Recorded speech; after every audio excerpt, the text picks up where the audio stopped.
Hi, Rozina. My name is Daphne. So I'm one of the essay correctors here at IELTSpodcast.com. I see you've been in discussion with Ben and Emily about us helping with you with your CELPIP exam for Canada. Okay, it's great to be looking at this. It is not an exam I'm familiar with, so I have been doing a bit of homework. You may need to guide me at some point. Thank you for suggesting questions. I've been sourcing a lot of different questions for you to have a look at. And what I wanted to share with you, you are probably aware of this, but the different categories that you are going to be marked on. Okay, so it's a little bit different from IELTS. I think you've taken your IELTS, I'm not quite sure. But you are checked on this coherence and meaning. So all these take equal weightings. So coherence and meaning is, can I understand what you're saying, basically? Is your meaning clear? Are your arguments organised very well? So here I'm just going to comment that whilst you develop this very nicely, this is a little bit short in comparison. So you're going into a lot of development here, but this isn't very well balanced. So the coherence, which is the sort of layout and the meaning, the vocabulary looks lovely actually, but you want to make sure that you're using as wide a range of vocabulary as you possibly can, like you would obviously in any of these academic exams. Readability, so does that make sense? But not just that, it's also to do with the style. Thinking about the style of your writing. Have you got the level right? Have you got the right amount of formality or informality, depending on what kind of letter it is? So readability is really connecting to the style of it, also the grammar. So very important here that we're showing high-level grammar. Tasks fulfillment, have you answered the question? Okay, so if you want me to share that with you in more detail, let me know and I can just give you a copy that you might find quite useful. Always important to understand what you are being graded on. Could you also tell me what band score you are looking for? Okay, that would also be really helpful so I can just work out how you're doing. So here we go. You're employed by a large restaurant chain. Your line manager has written to you to ask your opinion on plans for the yearly staff trip in the coming winter. Okay, 2 options, and they want feedback. Choose the option you prefer and why do you prefer your choice. Explain the reasons for this, and then write about 1,500, luckily not, 150 to 200 words. Option A, take all the employees to a local restaurant. Option B, have a potluck dinner. Okay, now this is, both of these questions I gave you are the task 2 questions. I'm going to give you a letter next time. The letter looks a little bit different. Okay, so you've got to discuss both of these, comment on both of them, and then give your choice. So, dear Jack, in response to your request for my opinion regarding the yearly staff trip in the coming winter, now what I would avoid doing here, okay, you've repeated those words. So we've got those words in the question there, and you've used exactly these same words. Okay, so immediately, if you're going to show me language, I would avoid doing that. So think how you could paraphrase. So yearly, you could say annual. So annual company outing, or annual company restaurant outing, or company meal outing, or celebration meal outing, whatever, doesn't matter. But try and paraphrase words here so that this Christmas you could put them, it doesn't really matter. But or the company, annual company, seasonal. I mean, you don't have to be perfect, but what I'm just trying to show you is some vocab here where you could be mixing up your vocab. I personally think that even though dining at a local restaurant, lovely, with a minimum share, now you do need, so they've a minimum charge, the best word to use would be contribution from each employee might be an interesting idea. You said, however, potluck dinner at the office would be best for several reasons. Okay, now you've started with even though. This is lovely because you've started with even though. Let me just put it in red because it's lovely. even though dining, da da da da da, you don't use however in the same sentence. Okay, so I'm going to put that in blue because you don't want that in the same sentence. So even though dining might be an interesting idea, potluck, okay, would be the best. So you don't have however and even though in the same sentence. So you'd have to say a potluck dinner. You might want to explain that, but maybe we'll explain it later. At the office would be better for several reasons. Okay, so a potluck dinner instead of at the office. Again, the paraphrasing you could put at work or in the boardroom at work. So think where it would be. You're not going to sit at your desks. So you could use a bit of imagination in here. Okay, it would be best for several reasons. That's a lovely introduction. To begin with, contributing, yeah, you've got it there, well done, for the annual staff trip. So here you're paraphrasing a little bit, you're paraphrasing annual, but try and paraphrase that. Put that for the paraphrasing. Might not be well received by a lot of employees within the organisation, as it is considered to be a company event and should be financed by the institution without expecting a share from employees. Okay, that's really lovely writing, very detailed, very clear, fantastic. I really, really like that. Should be financed. I don't think you need to repeat this. You're showing lovely language, absolutely, but I don't think you need to repeat that just in terms of it's a little bit heavy, okay? Additionally, there's a possibility that quite a few of the staff members would probably not participate, that you might put here due to this. So due to this, the fact that they have to pay.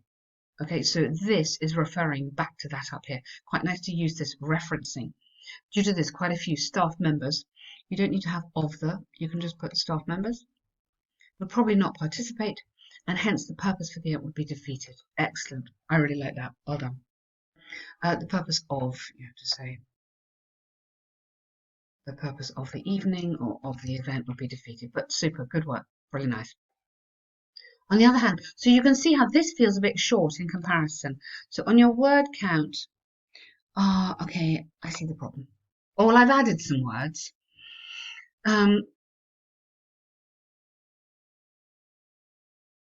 Okay. So if you're going to cut some words here with a small contribution, you could take out that. Might be an interesting idea. A potluck dinner at work would be the best. Okay, so you could trim down this little bit a bit that's a bit repetitive. Possibility that quite a few of the staff you could put here may not be inclined to attend. Yeah, so you could change it that slightly shorter on the word count. Okay. On the other hand, now don't put on the other hand if you haven't put on the one hand, but here you just save your words, however. Okay, so on the other hand, on the one on the other must balance. A potluck dinner would provide an opportunity to the employees to an opportunity prepositions for us, or maybe to prepare traditional or for you want their traditional foods. All right, for employees. So I take out that. You don't need the, because we know who you're talking about, so you don't need to repeat that article there. To prepare their traditional foods and a wide variety of cuisines to choose from. Let's get in some adjectives in here. They're delicious, traditional foods, and a wide variety of alternative world cuisines to choose from.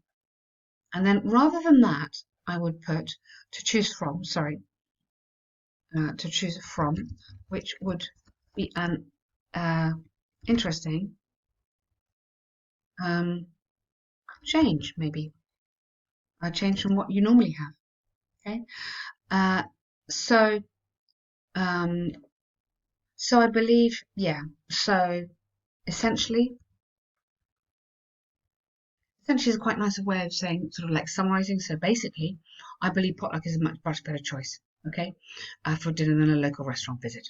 Okay, regards. Yeah, that's just make sure you get that right. But well done, good letter there. There's lots of fantastic, positive stuff in here. So this is the classic survey question. You work in a small company, considering a new health plan. However, can only use this health plan if everyone is on board. The company sent out an opinion survey to see what staff members think, and here are your options. Option A, old plan. You use 1% of your salary to pay for a health plan. The health plan will cover some dental costs and 50% of medicine. A new one, 3% of your salary, so quite a big increase, all dental costs, all medicine, and many other services. What is the option you prefer? And explain the reasons.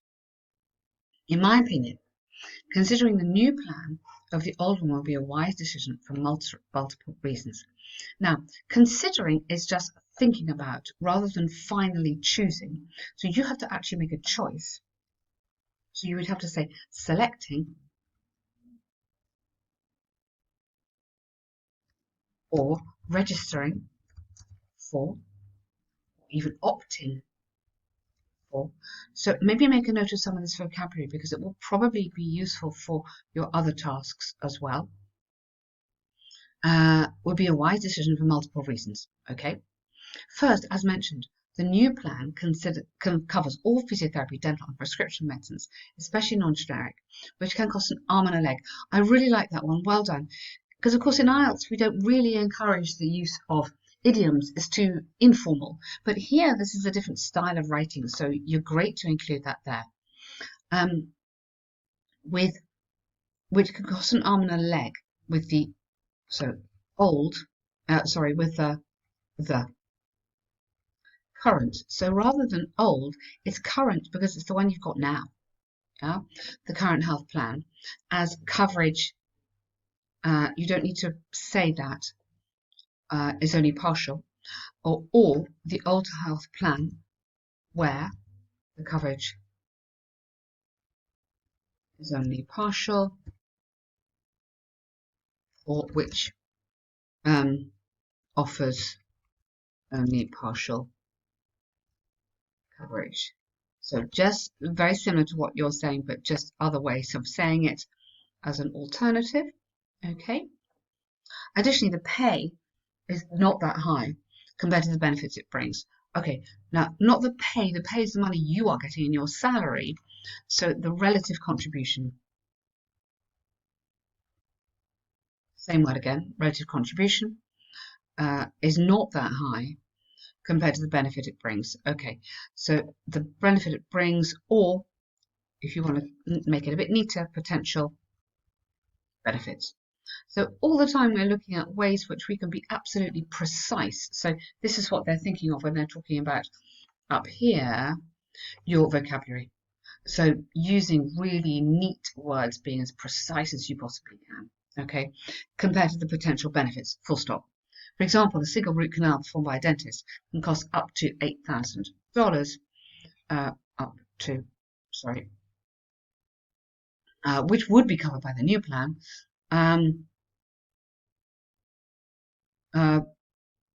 with only